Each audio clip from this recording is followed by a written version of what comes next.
नमस्कार, आप सुन रहे हैं रेडियो हिंदुस्तान और मैं हूं आपके साथ मनीषा। मित्रों, पितृपक्ष चल रहा है और इस समय जैसे कि हमारे सनातन धर्म की मान्यता है, हम अपने पितरों का तर्पण करते हैं, उनका श्राद्ध करते हैं और उनके नाम से दान पुण्य करते हैं। तो ऐसे में बहुत सारे जो सेकुलर आधुनिक जो हमारे मित्र हैं, उनको मन में ये शंका होती है कि मरे हुए व्यक्तियों को कैसे, जो मृत व्यक्ति हैं उनको कैसे ब्राह्मण को खिलाया हुआ खाना या दान किया हुआ खाना उन तक पहुंच जाता है, ये भोजन। तो कैसे मिलता है पितरों को भोजन, इसके बारे में मुझे जैसे ही ये जानकारी प्राप्त हुई तो इसे मैं साझा कर रही हूँ अपने ऑडियंस के साथ। तो जो कुछ लोग ये शंका करते हैं कि श्राद्ध में समर्पित की गई वस्तुएं पितरों को कैसे मिलती हैं, कर्मों की भिन्नता के कारण मरने के बाद गतियां भी इंसान की भिन्न भिन्न होती हैं। कोई देवता, कोई पितर, कोई प्रेत, कोई हाथी, कोई चींटी, कोई वृक्ष और कोई तृण बन जाता है। तब मन में यह शंका होती है कि छोटे से पिंड से अलग अलग योनियों में पितरों को तृप्ति कैसे मिलती है। इस शंका का स्कंद पुराण में बहुत अच्छा समाधान किया गया है। एक बार राजा करंदम ने महायोगी महाकाल से पूछा, मनुष्य द्वारा पितरों के लिए जो तर्पण या पिंड दान किया जाता है तो वह जल, पिंड आदि तो यहीं रह जाता है, फिर पितरों के पास वे वस्तुएं कैसे पहुंचती हैं और कैसे पितरों की तृप्ति होती है। भगवान महाकाल ने बताया कि विश्व नियंता ने ऐसी व्यवस्था कर रखी है कि श्राद्ध की सामग्री उनके अनुरूप होकर पितरों के पास पहुंचती है। इस व्यवस्था के अधिपति हैं अग्निश्वात आदि। पितरों और देवताओं की योनि ऐसी है कि वे दूर से कही हुई बातें सुन लेते हैं, दूर की पूजा ग्रहण कर लेते हैं और दूर से कही गई स्तुतियों से ही प्रसन्न हो जाते हैं। वे भूत, भविष्य, वे वर्तमान सब जानते हैं और सभी जगह पहुंच सकते हैं। 5 तन मात्राएं, मन, बुद्धि, अहंकार और प्रकृति, इन 9 तत्वों से उनका शरीर बना है और इसके भीतर 10वें तत्व के रूप में साक्षात भगवान पुरुषोत्तम उसमें निवास करते हैं। इसलिए देवता और पितर गंध वे रस तत्व से तृप्त होते हैं, शब्द तत्व से तृप्त रहते हैं और स्पर्श तत्व को ग्रहण करते हैं। पवित्रता से ही वे प्रसन्न होते हैं और वे वर देते हैं। पितरों का आहार है अन्न जल का सार तत्व। जैसे मनुष्यों का आहार अन्न है, पशुओं का आहार तृण है, वैसे ही पितरों का आहार अन्न का सार तत्व गंध और रस है। अतः वे अन्न व जल का सार तत्व ही ग्रहण करते हैं। शेष जो स्थूल वस्तु है वह यहीं रह जाती है। तो किस रूप में पहुंचता है पितरों को आहार? देखिए, जैसे आज की आपकी कुरियर व्यवस्था है ना, या आप एक देश से दूसरे देश को सामान भिजवाते हो तो बाई प्लेन जाता है वो कुरियर।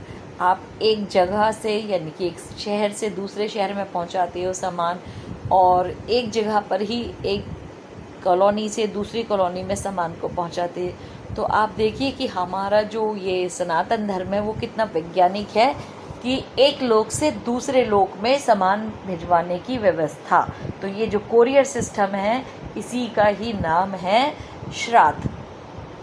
तो कैसे होता है? नाम व गोत्र के उच्चारण के साथ जो अन्न जल आदि पितरों को दिया जाता है। विश्वदेव एवं अग्निश्वात यानी कि दिव्य पितृ हव्य कव्य को पितरों तक पहुंचा देते हैं। तो जैसे आजकल आपका कोडिंग सिस्टम होता है ना, जो आजकल आधुनिक व्यवस्था में आप सीखते हो, कंप्यूटराइज्ड एज में डिजिटल सिस्टम आप जैसे यूज़ करते हैं, तो वैसे ही हमारे सनातन धर्म में ये एक टेक्निक है। ठीक है। तो यदि पितृदेव योनि को प्राप्त हुए हैं तो यहाँ दिया हुआ अन्न उन्हें अमृत होकर प्राप्त होता है। यदि गंधर्व बन गए हैं तो वह अन्न उन्हें भोगों के रूप में प्राप्त होता है। यदि पशु योनि में हैं तो वह अन्न तृण के रूप में प्राप्त होता है। नाग योनि में वायु रूप से, यक्ष योनि में पान रूप से, राक्षस योनि में आमिष रूप में, दानव योनि में मांस रूप में, प्रेत योनि में रुधिर रूप में और मनुष्य बन जाने पर भोगने योग्य तृप्तिकारक पदार्थों के रूप में प्राप्त होता है। जिस प्रकार बछड़ा झुंड में अपनी माँ को ढूंढ लेता है, उसी प्रकार नाम, गोत्र, हृदय की भक्ति एवं देश काल आदि के सारे सहारे दिए गए पदार्थों को मंत्र पितरों के पास पहुंचा देते हैं। जीव चाहे सैकड़ों योनियों को भी पार क्यों न कर गया हो, तृप्ति तो उसके पास किसी न किसी रूप में पहुंच ही जाती है। श्राद्ध में आमंत्रित ब्राह्मण पितरों के प्रतिनिधि रूप होते हैं। एक बार पुष्कर में श्री राम जी अपने पिता दशरथ जी का श्राद्ध कर रहे थे। राम जी जब ब्राह्मणों को भोजन कराने लगे तो सीता जी वृक्ष की ओट में खड़ी हो गईं। ब्राह्मण भोजन के बाद राम जी ने जब सीता जी से इसका कारण पूछा तो वे बोली, मैंने जो आश्चर्य देखा उसे मैं आपको बताती। आपने जब नाम गोत्र का उच्चारण कर अपने पिता और दादाजी आदि का आह्वान किया तो वे यहाँ ब्राह्मण के शरीर में छाया रूप में सटकर उपस्थित थे। ब्राह्मणों के शरीर में मुझे अपने ससुर आदि पितृगण दिखाई दिए। फिर भला मैं मर्यादा का उल्लंघन कर वहाँ कैसे खड़ी रहती, इसलिए मैं ओट में हो गई। तुलसी से पिंडार्चन किए जाने पर पितृगण प्रलय पर्यंत तड़पते रहते हैं। तुलसी की गंध से प्रसन्न होकर गिरुण पर आरूढ़ होकर विषु लोक चले जाते हैं। पितर प्रसन्न तो सभी देवता प्रसन्न। श्राद्ध से बढ़कर और कोई कल्याणकारी कार्य नहीं है और वंश वृद्धि के लिए पितरों की आराधना ही एकमात्र उपाय है।